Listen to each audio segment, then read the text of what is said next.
All right, we're here for round one of our March of the Machine Mega Draft. We got Adam, who was our feature drafter. We're going to be watching him with his white blue deck.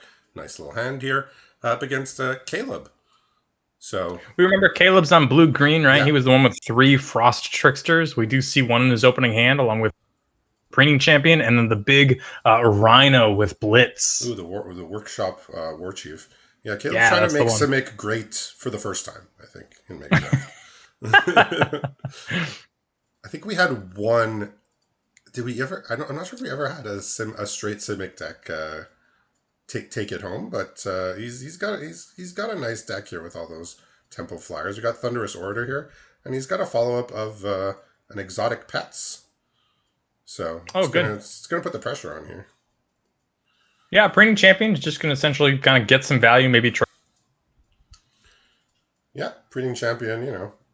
Your 3-drop of choice in March of the Machine. Your 3-drop of choice in March of the Machine League. Your 3-drop of choice in Mega Draft. Why wouldn't it be?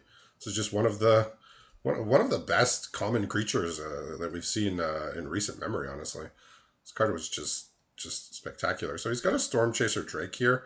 The rest of his hand is rares. He's got a Rabble Rousing. He's got Tempted by the Auric, which Wow. he cannot cast as of yet, and a Hmm. Plains. So he will be able to cast the Rabble Rousing next turn, and Wow. might start being able to go off with that, particularly with the unblockables and the flying. I Yeah, assume. one thing the Orator is probably pretty good with in Adam's Caleb, who's got quite a few flyers of his own, it just really doesn't make that much sense. Like, it doesn't do a whole lot. So, Yeah. So Hookhand Mariner looks to be potentially problematic, but wow, this Rabble Rousing is just he sees 5 spells with it. So um, wow. he's put a Mirror Shell Crab under it, so that'll be a big body to come bouncing in at some point. I believe It's you coming need next 10 turn. creatures. Is that it? Yeah. So if he Coming in attacks next with turn. everything, yeah. So if he attacks with everything, he'll get that to We work. just picked up a Surge Hacker mech, which could pick Okay. off the flyer if need be. We also picked up a Stolen by the Fae a couple of turns ago. And then, of course, Ooh. 5 mana means that the War Chief is possible. And we still have that Frost Trickster, which could eventually probably end up tapping down one of the fish to end up stemming that bleeding. Yeah. And obviously blocks other 1/1s. But in general, we also kind of want to flip over the 4/4. So we're in a little bit of a odd spot here for Yeah. Caleb. He's definitely under siege here with the Rabble Rousing and these creatures he can't interact with in combat just yet. I'm gonna need your expertise. What does Stolen by the Fae do? Do you remember? Yeah. So this is a really good rare. So it's X blue blue. Mm-hmm. And you return a creature with mana value X, not X or less, exactly X, to its owner's hand, Mm-hmm. and you get X 1/1 flying tokens. So I it's a see. crazy So tempo hit. yeah, very good. I was hoping it might be something we could grab, but Yeah, you case. unlike a lot of X spells where you can like overpay to get extra things, Mm-hmm. you actually can here. So if he wants to bounce a 2-drop, he's just paying 2 blue blue, but he's bouncing and getting 2/1/1s. Like the card is just a Yeah, very big tempo powerful. hit. Yeah, very very strong. Particularly the bigger you can get it, the better. But if you're bouncing a 2-drop for 4 mana, making 2/1/1s, that's still a very good use of the card. And Caleb's gonna take his time here. So of note, Caleb is our record holder of 11 top eights, which is just I can't even imagine this. But he Yeah. is just absolutely consistent. Of note, so he's a league winner from the team league, but he has yet to win a solo mega draft. So he's yet to 3-0 a mega draft. So Mm-hmm. he Mm-hmm. won as part of the team league, but I'm sure he still wants that. He wants that solo league win, and he wants that the mega draft 3-0. So I'm sure he's One definitely thing to after have that. considered on That's his what it last is. turn as he sat there and looked at it was he's looking at the Rhino, which he obviously cast, but also if he cast the Surge Hacker mech, he could end up taking out the flyer on Adam's side, which would we know it to be the crab. He didn't know what it was. Couldn't come down this turn, but potentially the following turn. But I think, oh wow, Yeah, Adamant Will here on yeah. the So Drake, yeah, he's very just good. using that to push damage, get a card. So I mean, there are some colors that can come back from this type of board with a bunch of 1/1s. There are some colors where you can deal a bunch of damage to multiple things, minus X to all creatures. Green blue, Green blue is not not one one of of them. them. I think Caleb has realized that. Said, I don't need to show him any more cards.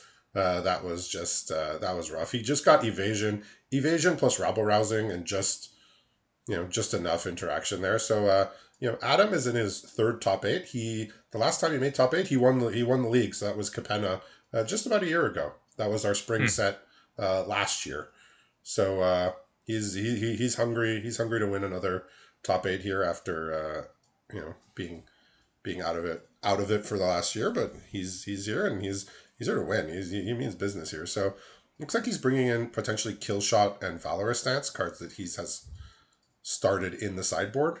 Or he's thinking about bringing them in. Yeah, and over on Caleb's side, one thing that he noticed, the fish came down on turn 3, the rabble rousing, extremely powerful place for their mana value, and so the spell pierce might be something that allows him to maintain tempo on board while also kind of holding up some advantage. We finally look at his deck, and we can see that he's got primarily the green blue deck, but he is exactly splashing for that Invasion of Amonkhet. And then we also have the Saheeli, which allows for the Prismari campus to be relevant as well. Yeah, so he's Adam's going for a bit more of like an aggressive leaning version of what we saw him drafting. So he's not playing a lot of these 1 power flyers for 2 mana. Instead, he's playing like 2 drops with 2 power, and he's playing both of his aerial boost and his adamant will. He's playing stuff like Ginger Brute, Venerable Knight, just early creatures to get in, and then he has his bomb creatures. But so he's not playing a lot of those 1 power the flyers. I think he's trying to lean a bit more aggressive here. One card I'm surprised to see in the sideboard is Outflank, just with how many cheap creatures he has. But he took out the Ginger Brute. I think he brought in a kill shot. He just wants to, maybe he sees forest. He says there might be big things. Maybe I just want something that I know can get rid of one of these big things. More or less unconditional as long as it's attacking. One card we saw on the sideboard that is now an opening hand here for Caleb is Boreal Grazer. Reach and 0-3. I mean, a lot of damage. Slow down the game. Yeah, that's a card I don't have a lot of good to say about, but I mean, it has a place in out of the sideboard. I mean, it is a Grand Prix winning card from back when it was in Standard, but that's true. I believe it allows for the turn 2 Saheeli here. I believe it was in the Scapeshift deck back in the back a few years back. But so our Boreal Grazer.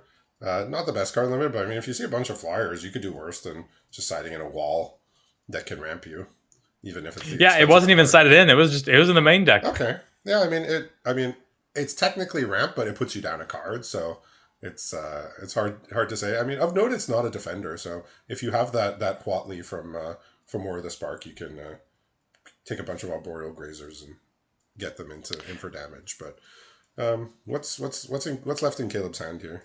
Well, you only see 3 total cards because that Arboreal Grazer got an extra land out there. We have a Saheeli deployed, but then, of course, we have a Fell the Peasants, and then a Careful Cultivation. Is that what it's called? The 3 mana that can channel? So Fell the Pheasants must have been coming from the sideboard there. Yes, it did. 5 damage to a flyer and make a food token. Yeah, so Adam's got a bit of a reactive hand here with Cut Short, Wanderer's Intervention, but he does have exotic pets, Elspeth, and Tamio's Epiphany. So he's got powerful stuff to do here. Elspeth can come down potentially as early as next turn.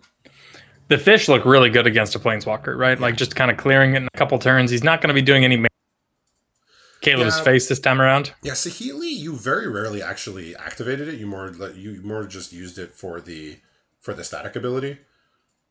More than you actually minus 2'd it. Usually minus 2'd it if you're about to win the game. Yeah, big combo potential out of Saheeli here. But of course now the Flux Channeler does mean that like when you creature spell, Saheeli's going to continue to grow. Not necessarily for any major activation threat, but just staying alive. Staying alive is great. Hard to get rid of. I mean, right now it's it's potentially going to be something that could break the game. But we know Adam's hand has just a lot of power in it. Notably the Elspeth. He's trying to Sky Theater Strix here, which gets 1/2 flyer, which gets +1/+0 when you cast a non-creature. I mean, this looks like a pretty safe board to play the Planeswalker. There's only really a one thing he could be concerned with is a counterspell, right? He held up 3 mana, even though there's only one. He's very obviously a non-creature spell oriented person here, and so counterspells, particularly out of the sideboard, make a lot of sense. Yeah, it looks like he's gonna attack this Saheeli. I mean, with only 1 card in hand, Saheeli is not as scary. I'd probably just be tempted to ignore the Saheeli and just say, why don't I just win with my flyers and evasion? But he says I have time. I have cards in hand. My opponent doesn't. I you know I think I like knocking I down the I Saheeli don't because want them one to way I spike could see something. things getting Is back in the game, right? The way that Caleb wins this game is by end up drawing something like Tamiyo's Epiphany and yeah. drawing a bunch of cards and then just generating a bunch of 1/1s. Yeah, I think if you're like even on resources with your opponent, you might just want to go for their life total. But the fact that he's ahead on resources, he's actually means he just says, look, I'd rather just get this off the board because that's going to be a way Mm-hmm. for him to win. Mm-hmm. So Elspeth is coming down here, but Elspeth is not really being properly defended here. Now that Yeah, I the mean, he can lantern end up. bearer got off the board, like not normally you don't usually want to use a removal on a lantern bearer, but if it's in order to attack an Elspeth absolutely dead here, yeah, he just gets to kill the Elspeth. Well, a chump block means that Elspeth's going to go down to 1, Oh which right, is yeah, it's obviously outward. important. Okay, so yeah, so he has it at one. Lose the Saheeli in the process, and without a Wrath or of either the Elspeth is going to die or the Saheeli's going to live. Likely, in my opinion, both of them are going to be lost. But Between his Sky Theater Strix and his Cut Short Wanderer's Intervention, he could actually cast all of those because Cut Short has Convoke. sure, So he can sure. I actually guess just block a bunch and kill potentially multiple. yeah, right. So if I'm Caleb, I'm like, okay, this then Elspeth, and I think I like that trade. I'd trade my Saheeli for your Elspeth, but what he doesn't realize is that unless he draws something important here, it's not going to work out for him. Yeah, so with the Sky Theater Strix, he can cast both Wanderer's Intervention and Cut Short. Yeah, and it's a 2/2, so therefore I could trade off with the Flux Channel if he wanted to.